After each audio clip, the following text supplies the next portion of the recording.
Good evening, everyone. Thank you again so much for tuning in to the Realdealfam Network. Again, I am Andre, and this is the gorgeous Queen, Essie, also known as the boss.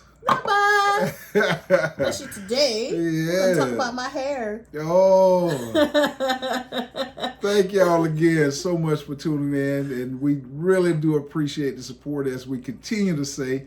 And if you haven't had the opportunity as of yet, could you please hit that subscribe button? Subscribe. Also hit that notification bell because there are videos that's continuing to come out, and you wouldn't want to miss that. I promise you wouldn't. Yeah, we got some juicy videos to show, so you want to be alerted when they come out. That's right. Also give us a thumbs up. We highly appreciate it. With that being said, we're going to dive right in. Tonight our video is it's called The Big Chop. This is when my wife decided to go ahead and cut her long, luscious hair and start basically from scratch. Yeah. So, that's the trend these days is the big chop. But I definitely big chopped because, we had a lot of family issues going on. One of our sons had recently been diagnosed with scoliosis, and I had a lot going on. So it was due to maintenance issues, sound like. Maintenance? I mean, we had family issues. But anyway, we're gonna pause for the cause. I have a little video to show about my big chop, and that's a momentous occasion. So just have a look. Tune in.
I hope y'all enjoyed that. Now we're going to get back to it.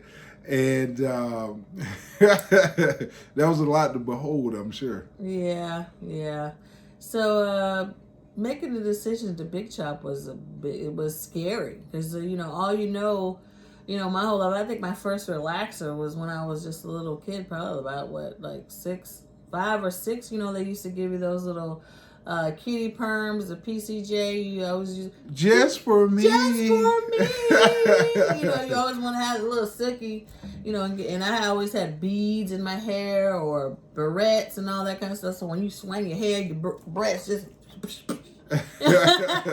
remind me of Venus and Serena. Yeah, you always want to have your hair all silky and swinging and stuff. And so, my mom would get that hot comb and try to press my hair out and stuff, but you always get your burn on your neck. Or well, you got to tell them what that's called back in the day. That's called a straightening comb. Oh, man. If you watch this video about a big chop, you know what that is. Straightening comb. Well, there might be some young folk out there that don't remember straightening combs. Before they was electric, they used to just put them on the stove. Mm-hmm. Well, yeah, I always, had gone through that. So your hair was always braided up, or your hair was in bows, or your hair was in, gone through some kind of transformation with a hot iron, so you don't even know what kind of hair you had. Or now they got all these different kind of textures: 4C, 3B, 1, 2, 3, 8. Nobody know about all that back then. They making it way too technical. So yeah, we got black stuff up in here, and I had decided to make the big chop because I had to focus my attention on my family. And in order to go and get relaxers constantly, I had to keep spending hours in the salon. And, you can't get pulled away from your family so long. And then it takes a lot of money. you know, and then. What was the average time? I would say, if I had to say, it was anywhere from 3 to 5 hours, I think. Yeah, I mean, but by the time you leave and come back by that time, yeah. So it takes a lot of time in the hair salon. Now I love my hair dresser, yeah. But you know, she's the best. She's Celine, awesome. we love you, girl. But it was just a personal decision, the big chop, and that's all you know is long permed hair is so scary. It's so scary. But you know, when you make that decision in your heart that that's the way you need to be going to get back to natural and to be able to love yourself for all of who you are, you know, including your hair. And I had no idea how to take care of natural hair. I had no idea what kind of hair I had. I didn't know nothing. I just knew relaxer, and so you know that was scary. Yeah, my reaction to it was completely different from me. Like she said, I was always accustomed. When I met her, she had a relaxer in her hair, and throughout the time we was dating and married, she had a relaxer. So you love long, luscious hair. I did. I was a little bit partial to it.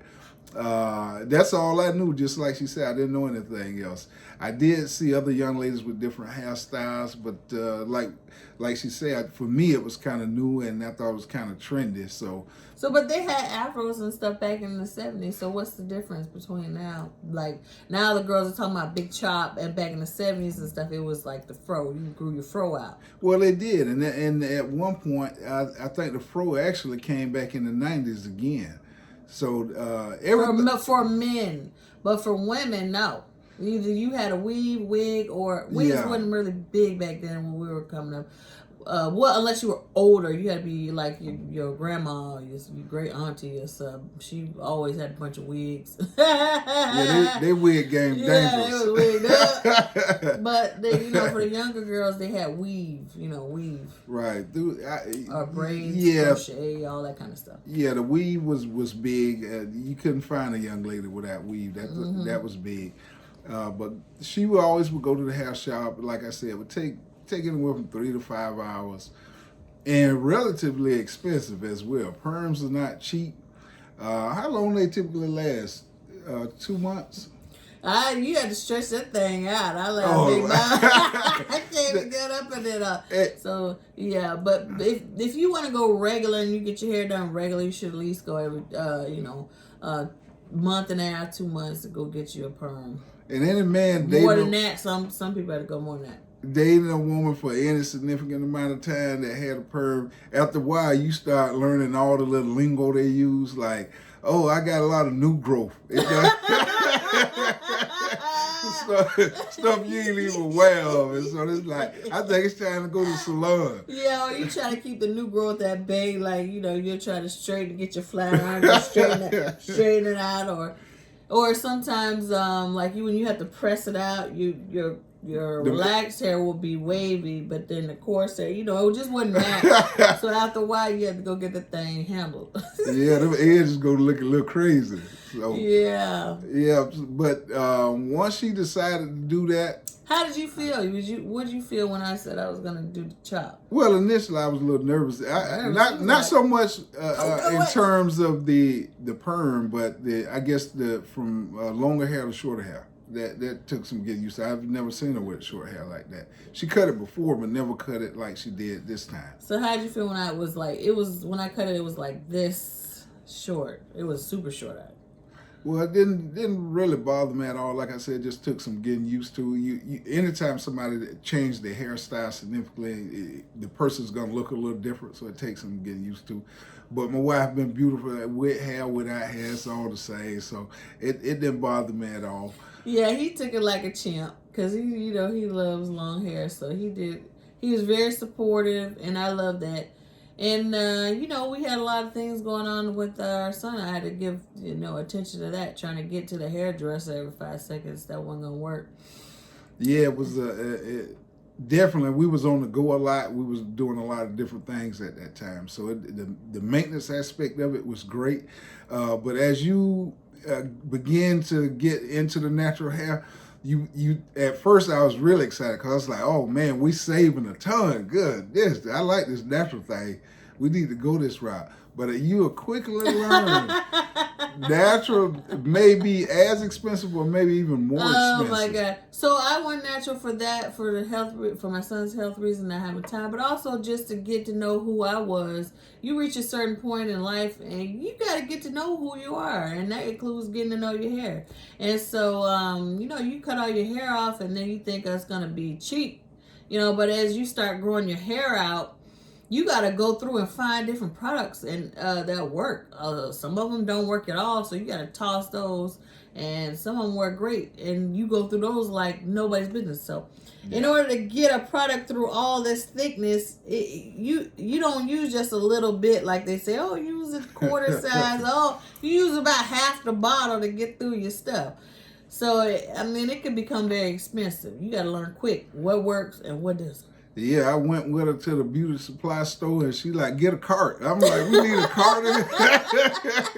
We don't need no cart, girl. Go out 2 of them jaws. Let's go. But each bottle like $10. Yeah, it adds up pretty quick. Yeah. But overall, I'm very happy with the whole process.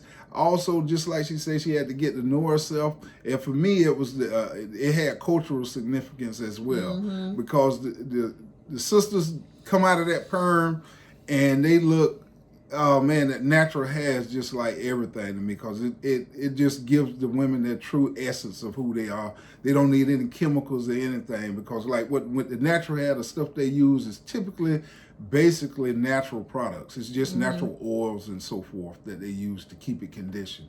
So yeah, it's been absolutely great for me. It was a lot shorter. It's grew out now. Great for him. Yeah. Yeah, we ain't gonna talk about it. But yeah, you gotta learn your hair texture, what products work for you and your hair, and don't expect it to be cheap, especially in the beginning, because you're gonna go through products like nobody's business trying to find out what works. But you do get to know yourself and you get to love yourself. You're not walking around here with somebody else's hair. You're not walking around here with straight hair, something that's not yours, or trying to fit in. You embrace who you are, embrace yourself, love yourself. It really helps tremendously with advancing the progress of, just accepting yourself and loving yourself. Yeah, it gives you the true essence of the African-American sisters. I love it. It's just like brothers with natural hair. Back in the day, they used to have that Jerry curl stuff, so that's just not who we are. You just go natural. That's it, and you look just as nice. Yeah, I do press out my hair probably about 3 or 4 times a year maybe, and it's beautiful when it's pressed out. But we live in a humid, hot climate, so I can't do that for very long. It's just gonna go swell up. Then I'm gonna look like who done it. So that. This is the state it's in. It's beautiful. I love it.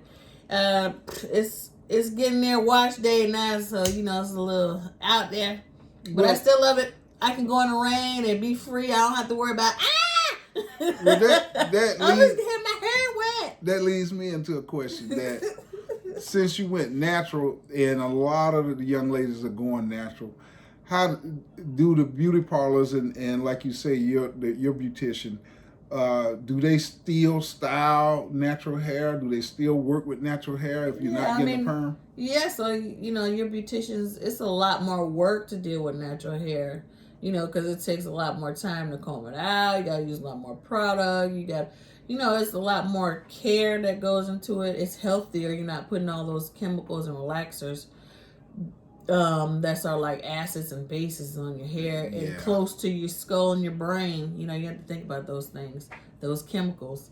They're gonna have to just start transforming over to being able to do natural hair, and that's just the way it is. Yeah. So they never promoted natural hair in the past? Probably back in their day, but I don't remember as a kid in the 80s and 90s promoting natural hair. Unless you was a little kid, like if you got a perm, like you was younger than 5 or 6, everybody was like, no, that's wrong. But after you get to that point, they're like, you gotta do something with that stuff. So you get the little box kits and stuff, and then I think in the 6th grade was my first time I went to a professional beautician. So Oh, that's great. So you used to use the straightening comb, then you went to the box kit, then you went to a real relaxer. Yeah. And you used to actually, I think I remember one time you actually did the relaxer yourself. Oh my goodness. Yeah, I mean, when you go to college and stuff, you're on a budget. I was nowhere near my hairdresser. And who could afford the high price? You know, you broke. Broke is a joke. So you gotta go and you buy That's the before kit. she met me. Yeah, yo, you was a student. You was broke too at that time. I was. But guess what? He had Percy Sledge up in his head when I met him. Honey, Percy Sledge. we talking about natural hair. That's an S kit. Let's keep talking about natural. He's natural now, ain't he? Yeah. But yeah, you had to go and you know, we had a bunch of girlfriends and stuff as my roommates, so we would do each other's hair. So we'll put each other's relaxer in and press each other's hair out and different things like that. So that's what you had to do. It was a community. Yeah, in college you had to be resourceful. But like I said, all in all, I'm so glad she did it. Her hair is a lot more healthier. Yeah, when you have a relaxer, I think your hair, it like kind of stops growing and it reaches a pinnacle where you can't get past that point. And so now when I press my hair out, I've cut it. I did a big chop and then I cut it again because I was like, oh, I love it short. So this time I'm going to let it grow out and grow out as long as it can. And it gets super long. It's, you know, once you do it one time for the week, you know, you don't really have to do too much. You know, you just let it do its thing. And I love that. I could swim. You know, because when I was younger, you have a relaxer and stuff in your hair. Your mama told you, boy, it's sacrilegious to get in that pool. Yeah. You can't go swim. Black girls don't even know how to swim because they got relaxers and stuff. Rain and swimming. Yeah, I think my mom about jumped in. Get out that pool! Family reunion, you know, it was a big old thing. So, yeah, no, you know, so that holds you back from being able to do a lot of just basic things. So what would you recommend for somebody who's interested in going natural and getting out of the perm game, and if they're on a budget? Where can they find the products that they need, at least the entry-level products? I mean, my suggestion to you is that you just got to make the decision inside yourself. Because once you do a big chop, it's just like you know, a cleansing, I guess. It's like, because you go without your security blanket. If a black girl's hair is their security blanket, it's long, beautiful, luscious, or whatever you got going on with your hair, and then you cut it all off and you just left with yourself. You got to be good with yourself. You got to learn to love yourself, who you are, without your security blanket. And that really, you know, helps develop your person. And as far as products and stuff, that's going to come with time. Mm-hmm. You know, generally speaking, for African Americans hair, you're going to need water, some kind of moisture. Water is your best friend. When you have a relaxer, water is the enemy. Yeah, they always tell you water make your hair more coarse. No. When you go natural, you need water. You need to wash your hair. You need to deep condition it. And you need moisturizers, you know, some kind of moisturizer, and you need some kind of oil. So those three things. Some girls use gels and different things to help lock in all three of those items. Some kind of gel product. That's great. I use those as well. But definitely those three things: moisturizer and oil, you know, conditioner, that thing. So if they have any questions about the type of products, they could just hit you up in the comments. I mean, I can't go through your strands, but yeah, yeah, no problem. But there's a lot of material and a lot of information out there on the internet. If you have any questions, I would recommend you just go on there and look. Yeah, I'm willing to do a wash day so you can see how I go about doing my hair. He's like, no, ain't nobody seeing you up in there. Well, we'll just focus on my hair. We'll wash it in the kitchen sink. The kitchen sink. Yeah. But so it's good for everybody. It's good for the sisters to go ahead and make that jump. It helps them in terms of their own personal growth and feel like they're making a big change. Yeah, you really get to love and get comfortable with yourself, and not your security blanket. You know, that's a aspect of you, but it's not you. So. Well, what about they got a man, and he might be like I was, kind of partial to the long hair. What would you recommend them on that in terms of getting a mate to kind of come along with the process? I didn't ask you, but you wasn't really trying to go along with it. This was something that was internal for me, and I needed to do that. And I needed, you have to. I had to sacrifice a lot for our family, and then what I needed to do was to go inwards and be able to, soul seek. That's the advice right there. You do it for you, and he'll come along. If he love you. He will. Or if he won't. Never mind. He ain't worth it if yeah. But when you love somebody, they decide to make a change, and it's for the better, and it helps them inside and outside. I think it only blesses the family. Yeah. So I'm very, very happy. I was surprised. Just be supportive and stick with them, and it's all good. It's just hair. That's all. It ain't that deep. It's not you. Exactly. Exactly. But we thank y'all again so much for tuning in. We really appreciate all the support. And if you have any questions, like we say, please leave them down below in the comments, and we will go through them. And we thank you again. Please don't forget, hit that subscribe button. Also, give us a thumbs up. We really appreciate it. Thank y'all so much. Good night.